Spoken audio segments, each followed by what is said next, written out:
Black Clover Chapter 330. Today we talk about Adrammelech's true intentions. What is he planning to do with Lucifero's heart? Why didn't he eliminate the biggest threat to all devils, Asta and Liebe, when he had the chance? Why hasn't he hurt a single person since his introduction? What is his goal and who is he working with? There's a lot to explain. Also, only a small percentage of the people who watch our videos are actually subscribed, so if you end up liking this video, consider subscribing. Please enjoy this video. Let's go!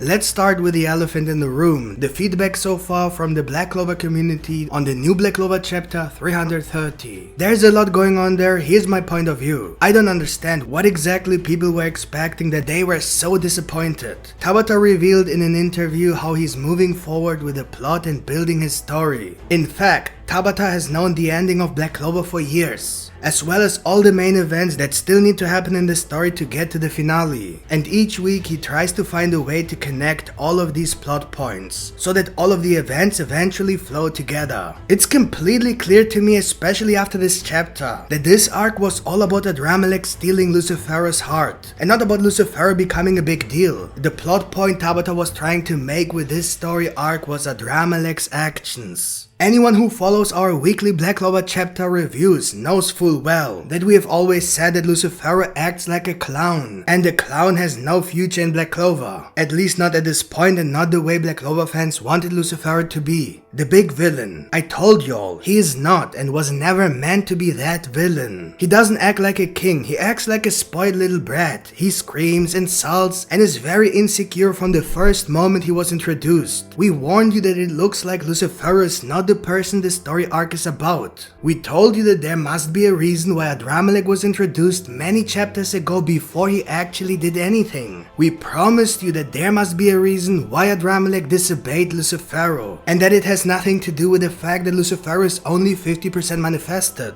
but with something that Adrammelech planned from the beginning. A reason why he respects Lucifero so little that he is even ready to betray him. And he wasn't the only one. We told you that Adrammelech will do something that will give us the direction on the next arc, and that Tabata will use Adrammelech to complete this arc, not Lucifero. We have predicted the basic idea of this arc more or less. So why are so many people surprised and above all disappointed? Because they haven't subscribed to our channel. Just kidding, but seriously, if we were able to expect that, then we just have to assume that the arc gave clear indications. Many people are looking for the ultimate villain without giving Tabata time to build all the intrigue in the background that will deliver the one villain everyone wants to see. I'm always talking about Julius, the time devil, or the fourth Zogratis sibling, or maybe Satan. So why should I be disappointed with Lucifero? I think he will be important later, but not the way people expect him to be. There are far too many things that this story arc has revealed to believe that it was just about the creation of Clifford. We still have the Dark Triad, whose return with undying bodies has already been announced several times, as well as the fourth Zogratis sibling, who is another big factor in this arc,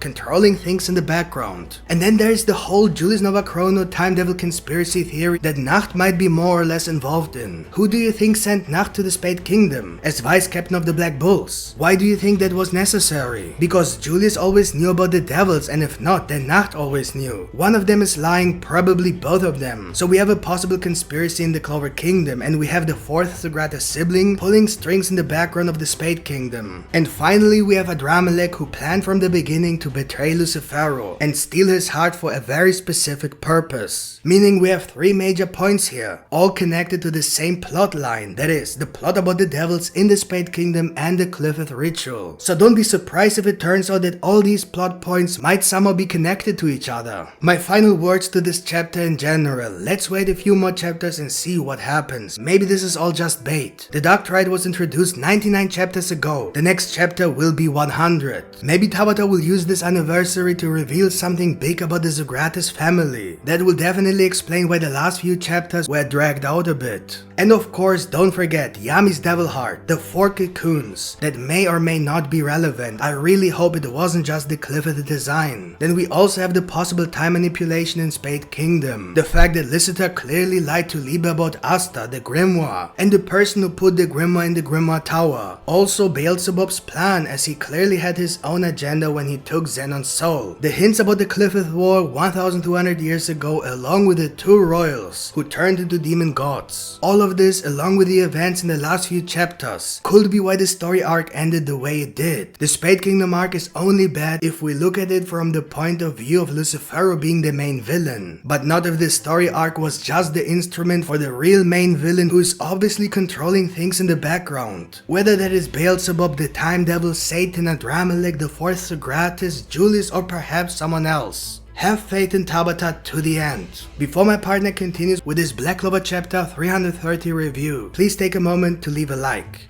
Thank you. The chapter begins with Adrammelech coming down to Asta and Liebe as they both fall to the ground, exhausted and completely drained. What is important here is that Adrammelech now has every opportunity to defeat everyone. None of them, not even with the power of friendship, could defeat Adrammelech anymore. Not after they have finished with Lucifero. At the very moment, Adrammelech could have eliminated Asta and Liebe in just a few seconds, but he didn't, even though he saw what Asta and Liebe are capable of when they are at their full power, and especially when they learn to control their new full devil union. So if he lets them live, he should know full well that they will eventually be an obstacle in his plan if his plan disturbs the peace of the humans. So we have three options here. Number one, Adrammelech believes that either he or whoever he serves is stronger than Asta and Liebe, and therefore leaving them alive would make no difference in achieving his goal. Number two, his intentions do not disturb the peace of the humans, and so he has no reason to do further harm simply because it does not matter to him, which again speaks to Adrammelech's ability to actually behave in a way that people see as good. When he was first introduced, he warned and asked people why they were still here and they should run away as quickly as possible. He didn't hurt anyone, even though he could go on a rampage like Little Nama. Instead, he chose to do nothing and watch the fight. The reason for his behavior has now been revealed, namely, he has always intended to steal Lucifero's heart for reasons unknown to us. So it is quite possible that what Adrammelech is planning is not so evil, at least not for the humans. But maybe it's just the opposite, and as we mentioned before, what's going to happen is so huge that it does not matter if Asta survives, because Adrammelech thinks all humans will die anyway. Or the last option, that he just wants to give Asta and Liebe a chance to fight, because he wants to see if the person he serves is actually stronger than Asta and Liebe. If Adrammelech himself is not trying to become the strongest devil somehow, which we highly doubt. So what exactly could Lucifero's heart be used for? We know from demonology that Beelzebub has his own order of devils, in which Adrammelech is the second in command. So it could be that Adrammelech is loyal to Beelzebub, and his heart is actually for him to somehow get out of the underworld. We know that Xenon sold his soul to Beelzebub, and so now Beelzebub could even be using Xenon's grimoire. Perhaps Adrammelech knows a way to use Lucifero's heart to bring Beelzebub into the human world using Xenon's soul. Another possibility is that Lucifero's heart could be used to bring any other devil from the underworld to the world of the living. For example, we know that Adrammelech has a sister named Adrammelech, so maybe he's trying to get his sister out of the underworld and escape the devil's system. However, this possibility would not be consistent with the plot points that have been hinted in the story arc, such as the fourth Zogratis sibling and the Dark Triad with the immortal bodies. However, it is still possible that different plot lines happening at the same time, which would then mean that Adrammelech is not evil and only wants to start a life outside the cruel system of the underworld, at the side of a second devil, whom he wants to free with the help of Lucifero's heart. This could then be the reason why he did not interfere and harm anyone. Later, Adrammelech could even help the humans in the war against the fourth Zogratis sibling. Adrammelech could even help Asta and Liebe fight the devils, maybe even to read the devil language so that they finally can use a grimoire for anti-magic spells. The problem with this specific solution, however, is that it would destroy the casualty between Adrammelech's action in this chapter and the future revelation of the main villain. So the best solution would be to use this heart for the person who planned everything in the background. Let's continue the chapter review. Then something happened that once again made the fans of Black Clover doubt the series in terms of fake deaths. Everyone is badly injured, especially Yami and Nacht, who are were both on the verge of death. Completely understandable, as both were stabbed to the middle of the bodies by Lucifero with his arms. The injury is definitely severe and life-threatening, so Tabata had two options here. Either he uses all the possibilities his magic system has created to have a realistic outcome and thus save both of them, or he lets them both die, just because it would be more dramatic. The reality is that Tabata's magic system is turning against him, because he simply has too many solutions for all sort of problems. That Charmy can restore mana was revealed before the time skip, and that Mimosa can heal all injuries was hinted at a long time ago. And now, with her ultimate magic, there is no reason to doubt that she should be able to heal literally anything while the person is still alive. The problem, however, is that how all these individual magic abilities work together, which Tabata cannot ignore. Black Clover doesn't fake death, it's just the reality that Tabata's magic system with all its solutions forces him to make his characters act in the most natural way. That is, it is only normal that they try to find a solution to restore Mimosa's mana so that Mimosa is able to heal Yami and Nacht. In this construction, Tabata simply could not have let his characters die. Otherwise, it would be called an inconsistent writing. He probably realized himself that this is a problem and will try to avoid it in the future, which is not that difficult. Just kill Mimosa. Nah, I'm just kidding. Or am I?